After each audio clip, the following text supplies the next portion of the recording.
मेरे प्यारे बच्चों नमस्कार। आप सभी को क्या हाल है भाई। मेरे प्यारे बच्चों आज मैं करने जा रहा हूँ सीजीएल सुपर सेट 5 का डिस्कशन 2025 का। एग्जाम की जो डेट है वो 13 सितंबर 2025 है। आइए मेरे प्यारे बच्चों, बहुत बढ़िया बढ़िया सवाल हैं जो मैंने उठाए हैं। और आज थोड़ी पैर में दिक्कत है इसलिए पेन टैप पे पढ़ा रहा हूँ आपको। थोड़ा सा कॉम्प्रो करिएगा चीज़ों पर। पहले ही सवाल पर आपका समर्थन है। आइए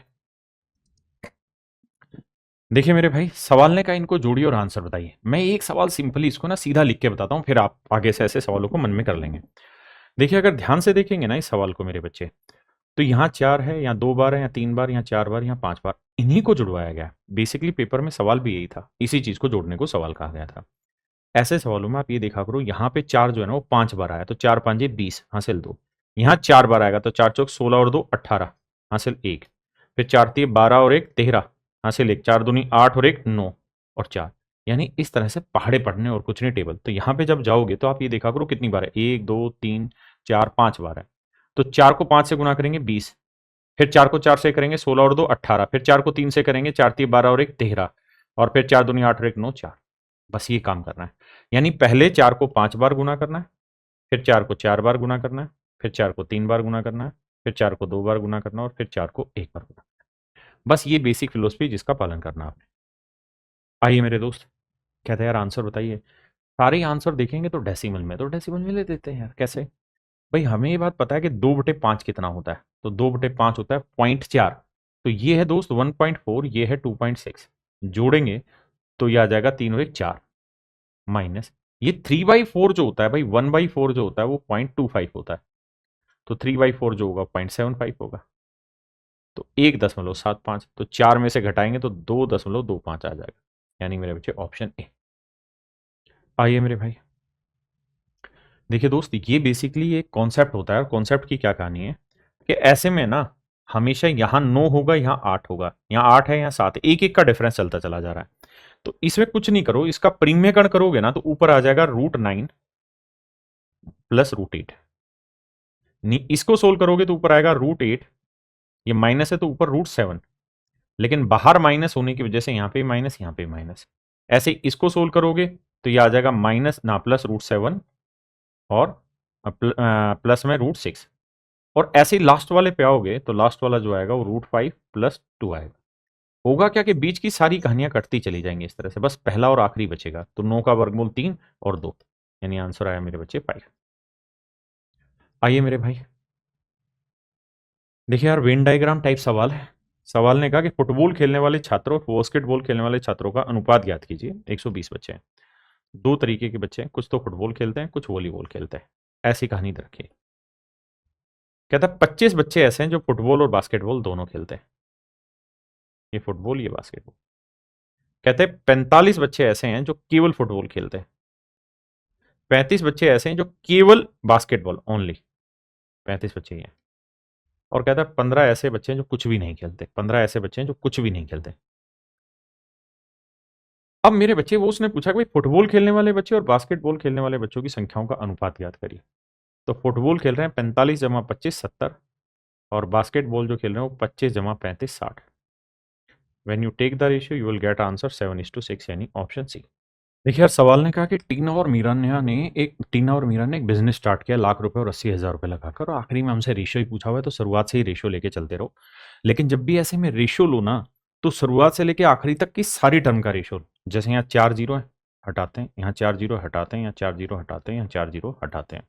अब 2 से काटेंगे, 2 एकम 2, 2 दूनी 4, 2 चौक 8, 2 5 10। यानी वो सवाल में ये कह रहा है कि भाई टीना और मीरा करके दो लोग हैं, इसने 5 रुपए लगाए तो इसने 4 रुपए लगाए। 6 महीने के बाद मीरा ने 2 रुपए का निवेश किया, तो 6 महीने तक तो ये रखा, फिर 2 रुपए और लगा दिए तो 4 रुपए थे, 2 और बढ़ा दिए तो हो गए 6। और कहता है टीना ने 1 रुपया निकाल लिया, तो टीना के 5 थे 6 महीने तक, फिर एक निकाल लिया तो बचा 4 रुपए। अब कहता है लाभ हानि का अनुपात ज्ञात करिए। 12 महीने होते, 6 महीने हो गए तो बचे 6 महीने। कैलकुलेट करें तो 5 छिंग 30, 6 चौक 24, 30 और 24 54, और 6 चौक 24, 6 छिंग 36 60। तो अब भाई काटेंगे तो 6 नीम 54, 6 दाई 60, 9:10, यानी इस अनुपात में हम प्रॉफिट बांटेंगे। बच्चे गलती क्या करते हैं, यहां तो ले लेते हैं रेशो लाख और 80,000 में, लेकिन वो फिर 20,000 और ये 40,000 को भूल जाते हैं। अगर आप रेशो ले रहे हैं पैसे में तो शुरुआत से आखिरी तक सबको कैंसिल करिए। आइए मेरे दोस्त, कह रहा 20,000 रुपये ए ने, बी ने 30,000 रुपये का निवेश किया, ए को 20% हिस्सा मिलता है प्रॉफिट में मैनेजमेंट का, कुल लाभ 60,000 रुपये रहा। तो कहता है यार ए का हिस्सा ज्ञात करिए क्या होगा। देखो अगर हम यहां से रेशियो निकालें तो हमें पता चल गया ए और बी के प्रॉफिट का रेशियो है 2:3। आपने कहा ठीक है। अब सवाल ने ये कहा कि भाई जो 60,000 रुपये प्रॉफिट हुआ है उसमें ए जो है उसको 20% हिस्सा मिलेगा मैनेजमेंट करने का। तो 60,000 का 20% हिस्सा क्या होगा, तो 60 का 20% बना 12,000। तो दोस्त 12,000 रुपये तो ए की सैलरी होगी, समझो ए सैलरी। तो 60 में 12 गया, बचा कितना 48,000।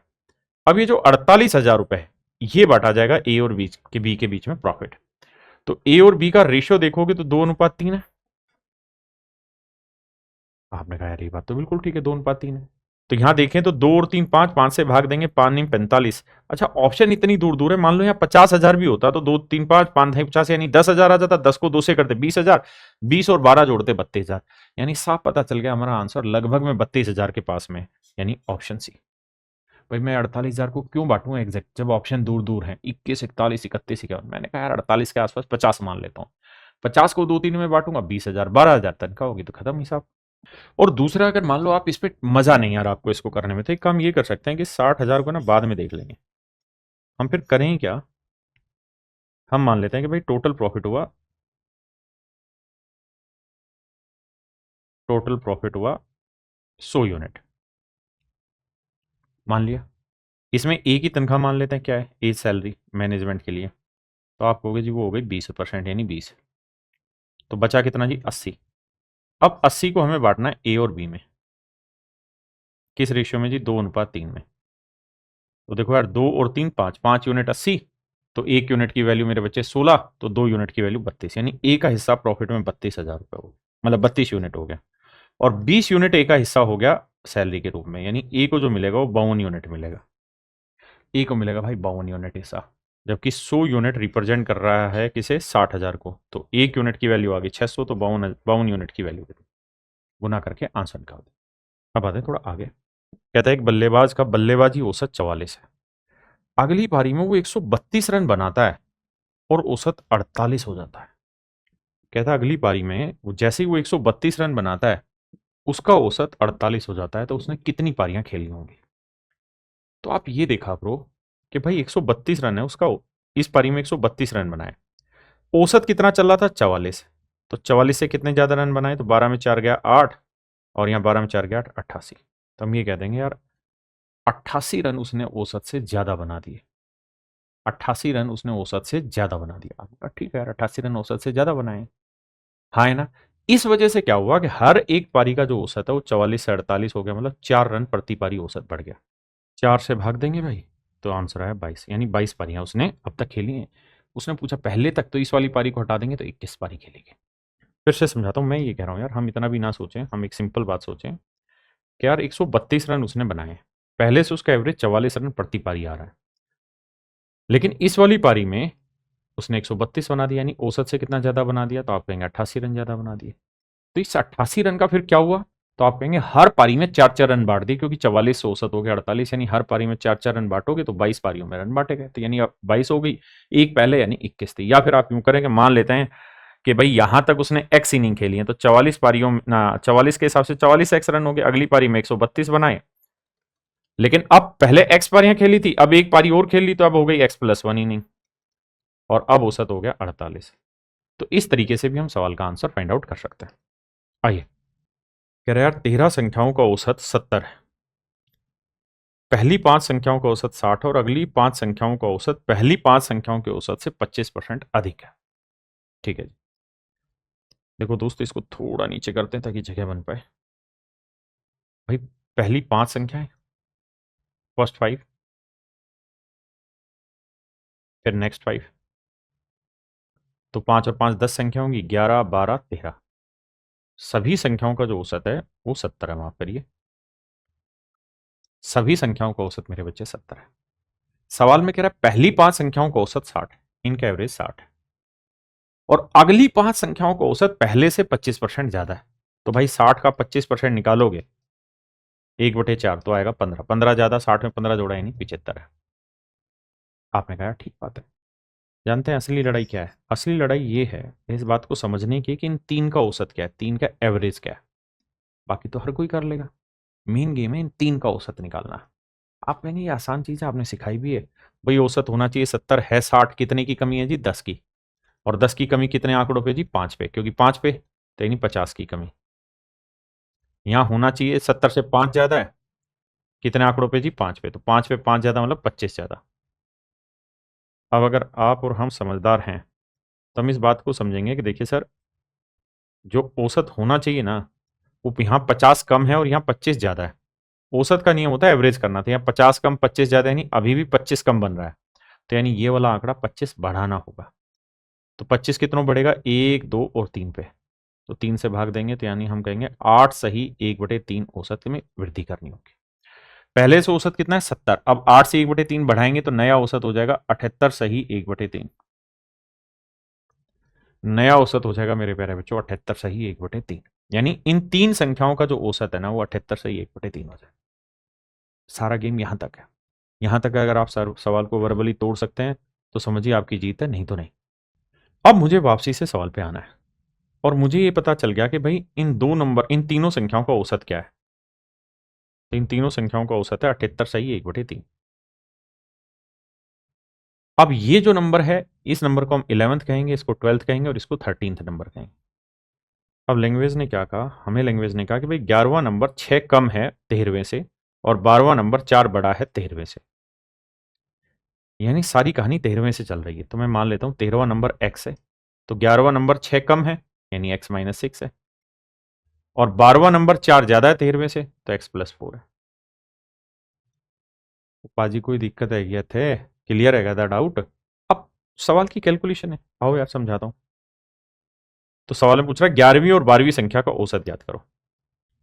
अब देखो, अगर मैं कोई इन तीनों संख्याओं का एवरेज निकालू या जोड़ निकालू तो आप कहेंगे देखो एवरेज निकालना है तो एक्स एक्स एक्स, ये 3 बार आ रखा है, एक्स एक्स एक्स 3x, और -6 जमा 4 तो -2 आया।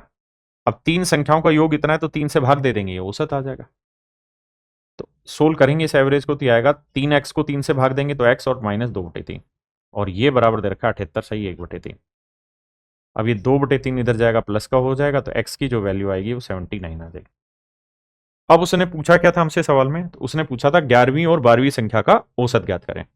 तो भाई 11वीं संख्या है x-6, 12वीं संख्या है x+4, तो इनका औसत निकालना है कि दोनों को जोड़ के 2 से भाग देना है यार। तो 2x और 6 में 4 गया 2, तो इनका एवरेज आएगा x-1, और x की वैल्यू है 79, 79 में गया 78, तो मेरा आंसर आ जाएगा मेरे बच्चे 78। मान लीजिए मेरे बच्चे, अगर आप ये कहते हैं कि नहीं सर ये वाला है ना लॉजिकली हम बहुत जल्दी से ब्रेक नहीं कर पा रहे और यहाँ समय लग रहा है, तो आप ऐसे भी कर सकते हैं, सवाल की लैंग्वेज पढ़ते जाइए, कैलकुलेशन करते रहिए। जैसे उसने कहा कि भाई 13 संख्याओं का औसत 70 है, तो इसका मतलब 13 संख्याओं का योग हो गया 13 गुना 70। फिर उसने क्या कहा कि भाई पहली 5 संख्याओं का औसत 60 है, तो 5 गुना 60 आ गया। फिर उसने कहा जी अगली 5 संख्याओं का औसत 25% ज्यादा है, यानी 15 ज्यादा मतलब 75 है। फिर उसने कहा कि जी जो 11वीं संख्या है वो 13वीं से 6 कम है, यानी 13वीं संख्या x होगी तो 11वीं संख्या x-6 हो जाएगी, और 12वीं जो संख्या है वो 13वीं से 4 ज्यादा है तो ये x+4 हो जाएगी। आपने कहा ठीक है। अब हमें सवाल में कहा कि भाई 11वीं और 12वीं संख्याओं का औसत ज्ञात करिए। तो अगर हम 11वीं और 12वीं संख्या का औसत ढूंढने जाएं मेरे बच्चे, तो 11वीं और 12वीं संख्या ये है, इनका अगर मुझे औसत निकालना है तो औसत x और x 2x, 6 में 4 गया 2, तो हम कह देंगे जी x-1 आया। तो जो भी आंसर होगा वो x-1 होगा। अब x-1 बराबर आंसर है तो मैं ये -1 इधर ले जाऊंगा, तो 78 की जगह 79 लिख लेता हूँ, 76 की जगह 77 लिख लेता हूँ, 73 की जगह 78 और 74 की जगह 75। यानी ये सही मायने में x की वैल्यू को रिप्रेजेंट करने लग रहा होगा। अब हम x की वैल्यू डिजिटल सम के थ्रू किसी भी तरीके से निकाल सकते हैं। आओ लगाते हैं दिमाग कैसे कैसे निकल सकता है। अगर मैं डिजिटल सम लेने लगूं सॉरी, तो मैं एक बात कहूंगा कि भाई देखो इसका डिजिटल सम लेते हैं तो 3 और 1 4, 4 7 28, एक आ गया, 8 2 का 1 होता है। यहां देखें तो भैया 5 5 6 30, 30 का 3 आ गया डिजिटल सम। यहां देखें तो 5 7 12, 12 का 2 1 3 आ गया, और यहाँ 5 3 15 यानी डिजिटल सम 6 आ गया, जमा x x x 3 बार आ रहा है तो 3x, और 6 में 4 गया -2, तो -2 का डिजिटल सम -2 ही आया। अब हमें सोल्व करके देखना है कि x का क्या डिजिटल सम लिया जा सके कि 1 बन जाए। तो आप कहेंगे देखिए जी 6 और 3 9, 9 तो 0 हो जाता है, क्लियर कट है। अब ये -2 इधर लाएंगे तो हो जाएगा प्लस का, तो 2 और 1 3। तो x की ऐसी वैल्यू लेनी है जिससे डिजिटल सम 3 से गुना करने पे 3 आ जाए। तो मैं 79 का डिजिटल सम लूंगा, 9 कट गया 7 आया, तो 7 या 21, 21 का डिजिटल सम 3 आया, ये सेटिस्फाई कर रहा है। मैं 78 लूंगा तो 8 7 15, 15 का डिजिटल सम 6 होगा, 6 3 18, ये नहीं बनेगा, सेटिस्फाई नहीं होगा। यानी हर एक को के डिजिटल सम को सेटिस्फाई कराने की कोशिश करनी होगी सवाल में। 75 लेंगे, 7 5 12, 3 आएगा, 3 को 3 से करके 3 नहीं बनेगा। यहाँ 7 और 7 14, 14 का 5 बनेगा, तो 5 3 15, 3 नहीं आएगा डिजिटल सम। तो हम सवाल को डिजिटल सम से ब्रेक कर सकते हैं, लेकिन मुझे लगता है कि अगर हमें कॉन्सेप्ट क्लियर है तो थोड़ा आसान भाषा में तोड़ना चाहिए। देखिए यार, सवाल ने कह रहा है कि एक चुनाव में 80% योग्य मतदाताओं ने अपने मत डाले, यानी जितने भी योग्य होंगे उनमें 80% लोगों ने वोट डाले, तो मान लेते हैं इतने लोग योग्य थे, उसमें 80% ने वोट डाले, मतलब 4/5 लोगों ने वोट दिए। अब कहता है 5% वोट इनवैलिड हो गए, मतलब 19/20 लोग वैलिड हुए। 5% मतलब 1/20, 20 में एक इनवैलिड है तो 19 वैलिड हो। और कहता है जीतने वाले को इसका वैलिड का 60% मिला, 60% यानी 3/5 वोट मिले, और वो 11,400 वोट उसको मिले, यानी वैलिड का 60% जो है 11,400 वोट के बराबर है। तो कह रहा वैलिड बताओ। अब मैं कह रहा हूँ देखिए, कार्रवाई हमें बैठानी है, कुछ ना कुछ तो करना है। तो देखिए कैसे, 4 से काटेंगे 5 आया, ठीक है जी। अब 19 से काटा 6 आया, 3 से काटा 2 आया, तो पाँचों पाँचों 25, 5 दूनी 10, तो ये आ जाएगा 25,000। तो इसका मतलब मेरे बच्चे, मेरा राइट आंसर होगा 25,000। कहता है यार, किसी राशि पे 18% की रेट से 1.5 साल के लिए चक्रवृद्धि ब्याज इतना है, मूलधन ज्ञात करो। तो देखो यार, अगर 18% लोगे और टाइम 1.5 साल लोगे, तो पहले साल रेट 18 होगी, दूसरा आधा साल होगी तो रेट आधी हो जाएगी। तो कंपाउंड इंटरेस्ट निकालेंगे तो 18 और 9 27 आया, और 18 में 162, 1.62, फार्मूला लगा दिया सक्सेसिव का, तो लगभग लगभग क्या एग्जैक्ट 28.62% इंटरेस्ट आया। कहता है किसका ये आंसर होगा। तो भाई यहाँ है भी 2862, तो या तो मैं डिटेल करूँ 28.62%, 2862 को रिप्रेजेंट कर रहा है, तो 100 की वैल्यू क्या या डायरेक्ट दिख रहा है कि भाई 10,000 का 28.62, 2862 ही आएगा। तो क्या सोचें इसमें कैलकुलेशन में। देखिए यार, ये बढ़िया सवाल है। कहता है किसी राशि पर 16% वार्षिक ब्याज की दर से 3 वर्ष के लिए चक्रवृद्धि ब्याज दे रखा है, तो उसी राशि, उसी दर और उसी अवधि के लिए साधारण ब्याज ज्ञात करिए। बड़ा विचित्र सवाल और बड़ा खतरनाक सवाल है। दो तरीके से एक्सप्लेन करता हूं। अगर आप ऑप्शन पे नजर डालें तो ऑप्शन में बहुत अंतर है, 1000, 1088, फिर 1500, फिर 2000। सिंपल इंटरेस्ट इसने पूछा है। देखिए 16% के नजदीक है ना, एक फ्रैक्शन होती है 16 से ही 2/3%। और चूंकि ऑप्शन में गैप मौजूद है, या ऑप्शन से खेला जा सकता है सवाल में, ऑप्शन से खेला जा सकता है सवाल को, तो मैं 16 से 2/3% की फ्रैक्शन बना लूंगा 1/6। तो आप जानते हैं 3 साल हैं, तो प्रिंसिपल और अमाउंट क्या होगा, 6 का क्यूब 216, तो 7 का क्यूब 343। तो हम कह देंगे जो डिफरेंस आया वो 127 आया, और 127 यूनिट ही CI मतलब कंपाउंड इंटरेस्ट होगा, और इसी की वैल्यू 1270 है। तो भैया 1 यूनिट की वैल्यू 10 आ गई, तो प्रिंसिपल होगा 2160। अब 2160 अगर प्रिंसिपल है, अब मुझे निकालना है सिंपल इंटरेस्ट। प्रिंसिपल मेरे पास आ गया, आपने कहा हाँ ठीक है। अब अगर रेट में 1/6 ही ले लूं, यानी 16 से 2/3% ही ले लूं, तो इसका मतलब क्या हुआ। तो आप कहेंगे इसका मतलब ये हुआ कि अगर प्रिंसिपल 6 यूनिट है तो 1 साल का ब्याज 1 है, तो 3 साल का साधारण ब्याज कितना हो जाएगा, 3। तो मैं ये कह दूंगा कि अगर 6 रुपए प्रिंसिपल है ना, तो 3 साल में साधारण ब्याज 3 रुपए बनेगा, यानी जो साधारण ब्याज बनेगा वो प्रिंसिपल का आधा बनेगा, प्रिंसिपल का आधा बनेगा। तो प्रिंसिपल का आधा करोगे तो 2 एकम 2, 2 8 16, 1080, और 1080 के आसपास 1088, तो यही मेरा सामान्यतः आंसर हो जाए। बात आती है कि नहीं सर, अगर हम एग्जैक्ट जाना चाहें तो क्या करें, तो थोड़ा मुश्किल है, समझते हैं इस बात को। फिर से समझाता हूँ। मैंने कहा कि यार 16% जो है ना, वो 16 से ही 2/3% के बिल्कुल नजदीक है। 16% 16 से 2/3% के नजदीक है। तो भाई 16 से 2/3% की फ्रैक्शन 1/6, तो प्रिंसिपल 6 की पावर 3, और अमाउंट हो जाएगा 7 की पावर 3, 6 से 7, 216 से 343, 127 रुपए बना आपका कंपाउंड इंटरेस्ट। 127 यूनिट रिप्रेजेंट कर रहा है 1270 को, तो 1 यूनिट की वैल्यू 10, तो 216 यूनिट की वैल्यू 2160 प्रिंसिपल आ गया। अब मैं 16 से 2/3% रेट से ही सिंपल निकालूंगा, तो आ रहा है 1080, आंसर 1088 नजदीक है। लेकिन आप कहें नहीं जी, रेट ही अगर हम 16% लें, 16 से 2/3% लें ही ना, तो कैसे हो। देखिए मेरे भाई, आपको ये बात याद होगी कि मैंने सिखाया है कि अगर रेट A% है, तो 3 साल में फाइनल रेट ऑफ इंटरेस्ट होता है ए क्यूब, 2 डिजिट लास्ट के, फिर यहाँ लिखते हैं 3a² और यहाँ लिखते हैं 3a। अब रेट 16 है तो 16 का क्यूब हुआ कितना, 4096। तो यहाँ लिखेंगे सॉरी 96 और 40 हासिल आ गई। 16 का वर्ग हुआ 256, 256 को 3 से गुना करेंगे तो 3 छिंग 18, 3 5 15 और एक 16, 3 दूनी 6 और एक 7, 7 मेरे हासिल आ गई, वो आगे लिख लेंगे। और यहाँ 16 तिया हो गया 48। ये प्रैक्टिस हो तो ही होगा भाई। रेट मेरे पास दे रखी 16%, तो इससे मैं final rate of compound interest निकालना चाहता हूँ 3 साल में। तो एक बार 16 का क्यों, फिर 16 का वर्ग गुना 3 और फिर 16 थी 48। अब सोल्व करने बैठूंगा तो 6 9 8 6 4 10 8 7 15 और 1 16 4 5, यानी मेरा ब्याज जो बनेगा ना वो लगभग 56% बैठेगा। कितना ब्याज बैठेगा, 56%। अब सवाल में अगर इस नज़र से देखें तो मैं कहूँगा कि यार 56% की वैल्यू मुझे दे रखी है, मुझे 56% की वैल्यू मेरे बच्चों दे रखी है कि भाई 56% की जो वैल्यू है वो मुझे दे रखी है 1270 रुपये। तो 1% की वैल्यू बटे इतनी, और अगर 16% से 3 साल में सिंपल निकालें तो 48, तो 48% की मुझे वैल्यू निकालनी।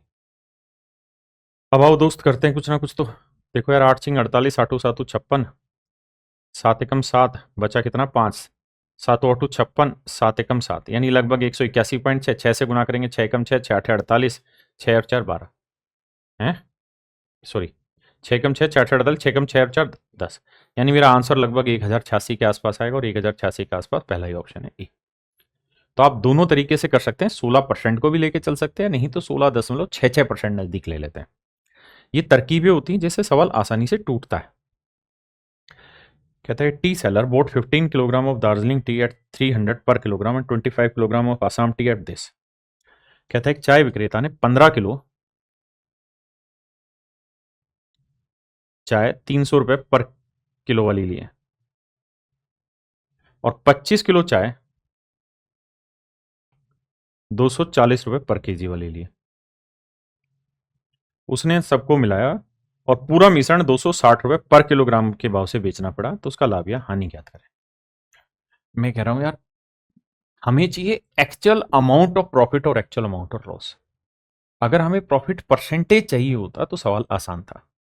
तो करो क्या, आप ऐसे देखो 300 रुपए के भाव से 15 किलो चीज 4500 की, 240 रुपए के भाव से 25 किलो चीज कितने की। देखो 240 को 25 से गुना करोगे थोड़ा डिफिकल्ट महसूस हो सकता है, लेकिन मैं 4 से गुना करूं, 4 से भाग, तो 4 6 24 60 आ गया, और ये आ गया 100। तो ये आसान हो जाता है कैलकुलेट करना। तो आंसर आया 6000। तो टोटल कॉस्टिंग जो आई वो 10,500 आई, और 25 जमा 15 कितना, 40 किलो चीज हमने खरीदी, और 40 किलो चीज हमने 260 के भाव से बेच दी। 260 के भाव से 40 किलो चीज बेच दी, तो बेची कितने में, 0 0, 4 6 24, 4 दूनी 8 और 2 10। तो जवाब आया 100 रुपए के लॉस में बेच दी। यानी मेरे प्यारे बच्चों ऑप्शन ए मेरा यहाँ पे राइट आंसर, ऑप्शन ए मेरा यहाँ करेक्ट आंसर हुआ। दूसरा तरीका ये भी है कि मैं यहाँ डिजिटल सम से भी जा सकता हूँ, लेकिन कैलकुलेशन इतनी आसान है कि उसकी जरूरत अपने को नहीं पड़ेगी, है ना। देखिए यार ये जो सवाल है ये कई बार पेपर में, मतलब इसी एग्जाम में लगातार हर शिफ्ट में पूछा हुआ है, तो समझने की कोशिश करते हैं। कह रहा है यार एक प्राचीन वस्तु विक्रेता है, वो ए बी और सी 3 तरीके की चीजें बेचता है, लेकिन जो सेल कर रहा है यानी जो सेलिंग प्राइस है उसका रेशियो 4:5:6 में। इस अनुपात में वो चीजें, यानी इतने सेलिंग प्राइस में वो चीजें बेच रहा है। कह रहा है पहली में 10% का लॉस हुआ यानी 1/10, दूसरे में 50% का प्रॉफिट हुआ यानी 1/2, और तीसरे में नो प्रॉफिट नो लॉस। तीसरी वाली कहानी में नो प्रॉफिट नो लॉस। अब मुझे क्या चाहिए कि ओवरऑल प्रॉफिट या लॉस परसेंट चाहिए। तो मेरे भाई अगर ऐसा है तो मुझे ओवरऑल सीपी निकालना पड़ेगा। अब ओवरऑल सीपी निकालते हैं, लेकिन यार यहां 10 में 1 का लॉस तो 9 में बेची, तो करो क्या कि 4 को 9 से भाग दोगे, थोड़ा दिक्कत में आ जाओगे। तो एक आसान बात ये है कि हम इन सबको 9 से गुना कर देते हैं। इससे क्या होगा कि कैलकुलेशन थोड़ी आसान होने के चांसेस हो। कैसे, देखिए अब मेरे लिए ये सोचना आसान है भाई, 10 में खरीदा, 1 का लॉस, तो 9 में बेचा, तो 9 यूनिट इसको रिप्रेजेंट कर रहा है, तो 1 यूनिट की वैल्यू 4 आई, यानी 4 का लॉस, और 10 यूनिट की वैल्यू 40 में खरीदा। यहाँ 2 में खरीद के 2 रुपए सीपी है, तो 1 का प्रॉफिट, तो बेचा कितने में, 3 में, तो 3 यूनिट रिप्रेजेंट कर रहा है इसे, तो 1 यूनिट 3 3 5 3 15, तो 15 का प्रॉफिट, और 2 15 दूनी 30 हुआ मेरा सीपी। और यहाँ 9 6 54, ये 54 में ही खरीदा होगा, क्योंकि नो प्रॉफिट नो लॉस है। इससे क्या हो गया कि मेरी कैलकुलेशन थोड़ी देखने में अच्छी लगी, बाकी तो ऐसा कुछ है नहीं भाई सवाल में। अब तीनों चीज का खरीद मूल्य कितना है, 40 30 70 और 25, 54 124। क्लियर है। यहां ध्यान देना कि 4 का लॉस और 15 का प्रॉफिट, तो ओवरऑल क्या हुआ है, 11 रुपए का प्रॉफिट हुआ है। तो 11 का प्रॉफिट इस पे, तो 100 पे कितना। अब आप ध्यान से देखिए कि आंसर दो हैं, या तो 10 से बड़े हैं या 10 से छोटे हैं। भाई सीधी सी चीज है कि अगर यहां 11 का 10 गुना होता है, यानी 110 होता, तो आंसर आता 10%। यहां तो 110 से बड़ा है, तो आंसर 10 से छोटा आएगा, नीचे जितनी बड़ी वैल्यू आंसर उतना छोटा। तो इसका मतलब भैया प्रॉफिट होगा और 10 से छोटा होगा, यानी ऑप्शन बी मेरा राइट आंसर है। कह रहे हैं यार, एक 75 लीटर का मिश्रण है जिसमें मिल्क और वाटर है, जिसका रेशियो 3:2 है। 75 लीटर के मिश्रण, अब कह रहा है यार इसे हमने 3:2 में, मतलब 3:2 में 15 लीटर हमने इसे मिश्रण निकाल लिया, तो भैया 75 में से 15 निकाल लोगे तो बचा कितना, 60। रेशियो अभी भी मेरे भाई मिल्क वाटर का 3:2 ही रहेगा। अगर बांटना भी चाहें तो 3 और 2 5, 5 12 60, तो भैया 1 यूनिट 12, 12 3 36, 12 दूनी 24। अब कहता है जी उसके स्थान पे 10 लीटर दूध मिला दिया, तो 36 और 10 46 हो गया दूध, और पानी हो गया 24। तो आंसर आ गया 23:12, ऑप्शन बी 23:12। देखिए मेरे भाई, सवाल ने कहा कि एक होलसेलर है, buys a batch of ceiling fans at 50% markup over the factory's base cost C. यानी एक होलसेलर है, उसने मान लीजिए ₹C में कोई चीज खरीदी, फैक्ट्री से ₹C कॉस्ट प्राइस वाली चीज कोई चीज खरीदी, देन उसके ऊपर 50% ज्यादा कीमत लिख दी। 50% की फ्रैक्शन का मतलब हो गया कि 1/2, यानी ₹2 सीपी था, मतलब ₹2 की खरीद थी, यानी ₹2 का कोस्ट था उसका, और कोस्ट पे उसने सी नाम दिया है, तो उसने उसके ऊपर मार्क कर दिया मेरे भाई ₹3। नेक्स्ट लाइन में कह रहा है, उसके बाद उसने उस पर 20% का ट्रेड डिस्काउंट दे दिया, तो 20% का मतलब हो गया 1/5, यानी ₹5 उसके ऊपर मार्क थे, तो 1 का डिस्काउंट देके 4 में चीज दे दी। तो ये चीज होलसेलर ने खरीद के रिटेलर को इतने में दे दी। अब क्या हुआ जी, अब कहता जी रिटेलर भी खेल खेलेगा। रिटेलर ने 40% मार्कअप कर दिया ऑन इस कॉस्ट, इसकी कॉस्ट पे 40% ज्यादा कीमत लिख दी, और साथ में एक 10% का डिस्काउंट दे दिया प्रिंटेड प्राइस पे। तो अगर 40% ज्यादा कीमत लिख दी, तो 40% की जो फ्रैक्शन होगी मेरे बच्चे, वो होगी 2/5, यानी सीपी 5 है, तो 2 फालतू, यानी रिटेलर ने इस पे ₹7 लिख दिया। ठीक है। और फिर कहता रिटेलर ने इस पे 10% का डिस्काउंट दे दिया, यानी 10 की चीज 9 में। तो इसका मतलब ये हुआ कि देखो, कटता है तो काटते हैं, 2 से काटेंगे 2 आया, 2 से काटा 5 आया, यानी एक्चुअल में अगर उसका कोस्ट प्राइस फैक्ट्री पे 125 था, तो जब बेचने लगा तो बेचते वक्त उसकी कीमत हो गई 3 गुना 7 गुना 9, यानी इतने रुपए रिटेलर से ग्राहक, मतलब ये कस्टमर ने दिए इतने पैसे, और ये उसकी फैक्ट्री कॉस्ट थी, ₹80 फैक्ट्री की कॉस्ट थी। अब कह रहा है कि ₹18,144 का भुगतान किया है, ₹18,144 का भुगतान किया है। 379 रिप्रेजेंट कर रहा है इसे, 739, तो कहता है यार 125 यूनिट की वैल्यू कितनी।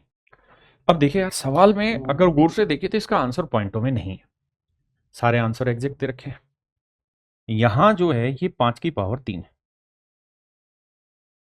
तो ये बात तय है कि सवाल के आखिरी में मैक्सिमम 3 ही जीरो हो सकती है, 3 से ज्यादा नहीं होगी। यहां 4 जीरो है, इसलिए कट गया। ये मेरा आंसर नहीं होगा, कारण है क्यों, क्योंकि 125 से भाग नहीं जाएगा, 125 से 8 से भाग नहीं जाता, इसलिए कट गया।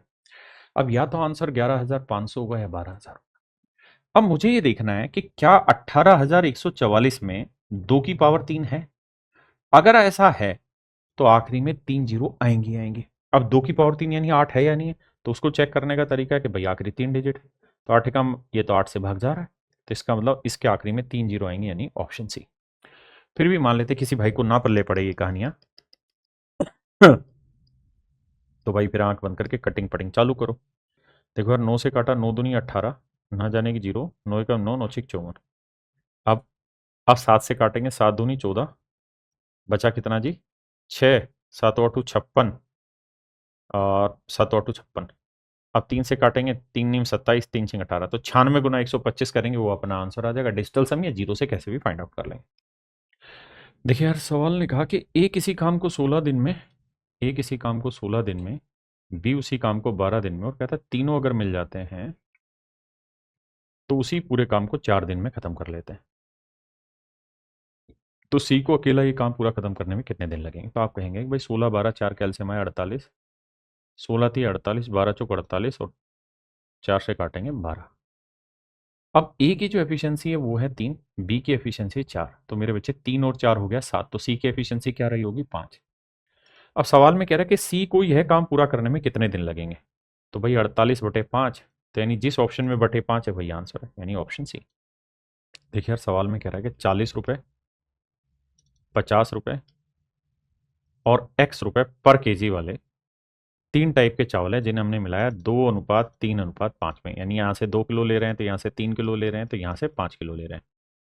2:3:5 के अनुपात में हमने मिलाना है, और इस तरह से मिलाना है कि मिश्रण को 55 रुपये प्रति किलो के भाव से बेचा जाए तो 10% का प्रॉफिट होता है।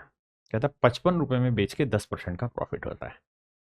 55 रुपये में बेच के 10% का प्रॉफिट होता है, तो कहता है यार एक्स की वैल्यू बताइए क्या होगी। आइए दोस्त देखते हैं।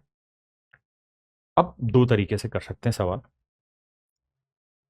पहला सवाल तो हम ये कर सकते हैं भाई 2 किलो 40 के भाव से 80, 3 किलो 50 के भाव से 150 और 5 किलो एक्स के भाव से 5x, यानी टोटल जो कॉस्ट आया वो 230 जमा 5x आया।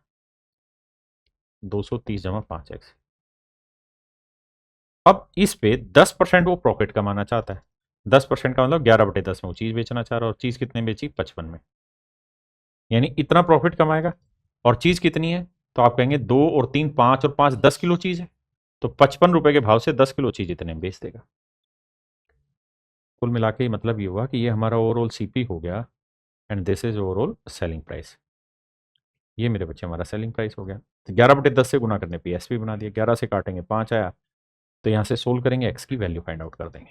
मतलब बहुत मुश्किल काम नहीं, आसान सही सवाल है भाई। 11×5 = 55, 50, 50 को 10 से क्या 500 आया, 230 उधर जाएगा तो यह आया 270/5, 5 चौक 20, 5 5 25, 5 चौक 20, तो आंसर आ गया 14। एक तरीका था ये। अब आते हैं दूसरे तरीके पे कि हम दूसरा और क्या लगा सकते हैं। आप लोगों ने सबने एवरेज पढ़ा होगा। अब मुझे बताओ, अगर हम 55 रुपए में बेच रहे हैं तो हमको 10% का प्रॉफिट हुआ है। 10% की फ्रैक्शन 1/10, यानी 10 में खरीदा, एक का ला तो 11 में बेचा, तो 11 यूनिट 55, तो 10 की वैल्यू कितनी? यानी मिश्रण का जो एवरेज है वो 50 रुपए पर किलोग्राम है। अब आप इसमें एवरेज लगा दो। कैसे? ये देखो, ये होना चाहिए था 50, है 40, कितना कम? 10, 10 की कमी 2 पे, तो यानी 20 रुपए, तो यहाँ डाउन आ गया रेट। यहाँ 50 होना था, 50 है तो यहाँ 0 रुपए का फर्क है। अब बस आप ये सोचिए कि अगर ये 20 रुपए कम है ना यहाँ, तो यहाँ 20 रुपए ज्यादा देना होगा, तभी तो एवरेज बनेगा। और यहाँ 20 रुपए ज्यादा कितनों पे देना होगा? 5 किलो पे। तो हर 1 किलो पे कितना रुपए दोगे फालतू? 4 रुपए किलो। तो 50 में 4 फालतू दोगे तो यानी एक्स की जो वैल्यू आ गई वो 54 रुपए पर किलोग्राम आ गई। तो ये तरीका थोड़ा सुपर फास्ट है और ज्यादा आसान है। कहते हैं यार ए किसी काम को 8 दिन में बना सकता है, तो ए की, और बी से 3 दिन में तोड़ देता है, तो ए की एफिशिएंसी 8 और 3 का एलसीएम देखा, ऐसे कह रहा है। कहता है ये 8 दिन में बना सकता है जबकि बी 3 दिन में तोड़ सकता है, तो टोटल काम 24, इसकी एफिशिएंसी 3, लेकिन इसकी एफिशिएंसी -8। बड़ा गेम यहाँ है। अब कह रहा है ए ने 4 दिन काम किया, तो भाई ए ने 4 दिन में 3 के हिसाब से कितना काम कर दिया? 12 काम कर दिया।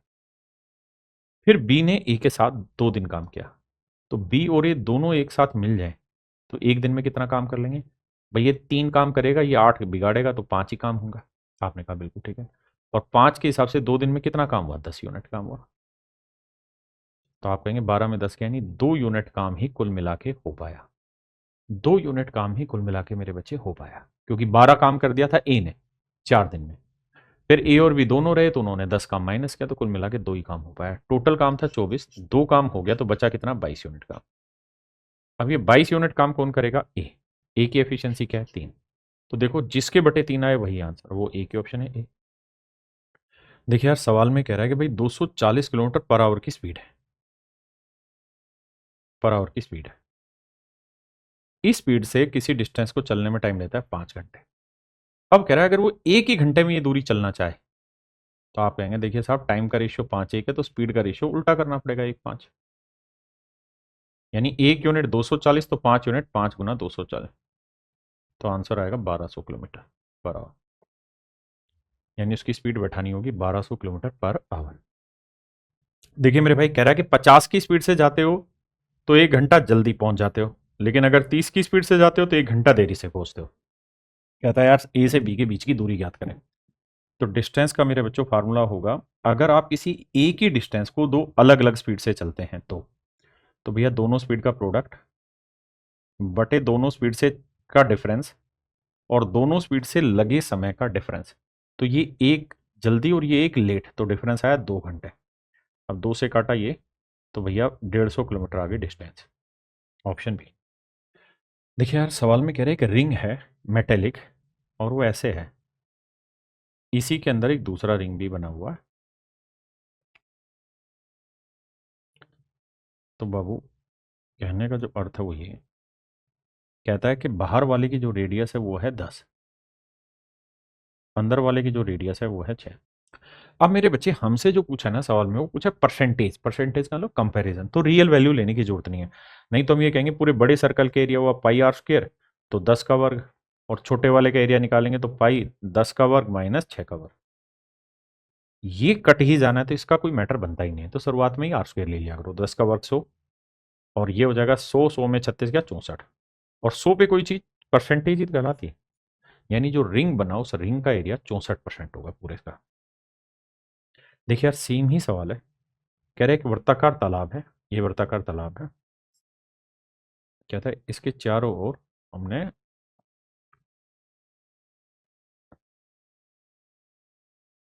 देखिए भाई चारों ओर 2 मीटर चौड़ा एक रास्ता बनाया, यदि तालाब और रास्ते का कुल क्षेत्रफल 600 इतने और तालाब का क्षेत्रफल इतना है। कहता है तालाब और रास्ते का कुल क्षेत्रफल, यानी ये है मान लीजिए तालाब, ये है तालाब, तो कह रहा है तालाब का और इस रास्ते का यानी पूरे बड़े वाले सर्कल का जो एरिया है, बड़े वाले सर्कल का जो एरिया मेरे बच्चे बड़े वाले सर्कल का जो एरिया, कहता है बड़े वाले सर्कल के एरिया 616, क्योंकि इसका जमा इसका, ये बड़े वाले सर्कल के एरिया ये 616 है, ये है 616। तो तालाब की त्रिज्या ज्ञात करिए, तो हम बड़े सर्कल की रेडियस निकाल लेते हैं। अब हम फार्मूला भी लगा सकते हैं पाई आर स्क्वायर, उससे भी निकाल सकते हैं कि भाई पाई की वैल्यू 22/7,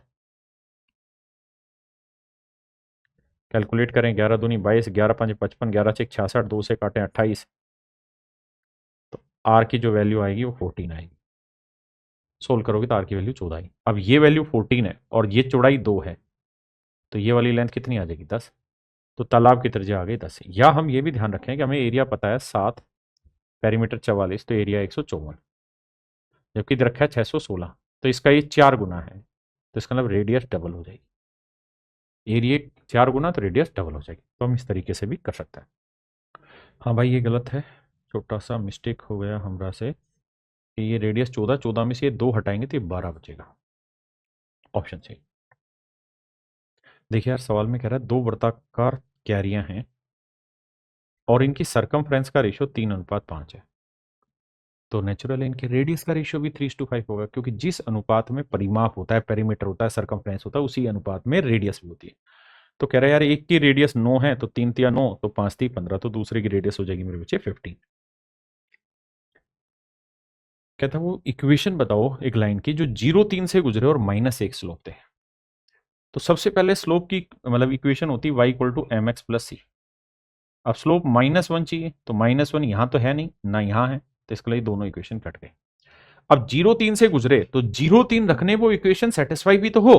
तो अगर मैं y की वैल्यू 3 रख लूं और x की वैल्यू में 0 रख दूं तो यहां 0, तो 0 में 3 जोड़ा 3 आ रहा है, हाँ जी आ रहा है।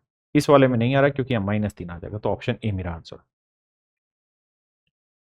देखो यार होल स्क्वायर करेंगे तो 5 का वर्ग 25, 25 में 2 गया 23, जब भी वर्क करते कंजुकेट का तो वर्क करके 2 घटाते, 5 का वर्ग 25, 25 में 2 गया 23, यानी ऑप्शन ए मेरा राइट आंसर। तो चलिए मेरे प्यारे बच्चों आज के लिए इतना ही रखते हैं, बाकी आपसे फिर मुलाकात करेंगे। नमस्कार, धन्यवाद, thank you, have a nice day, thank you मेरे बच्चे।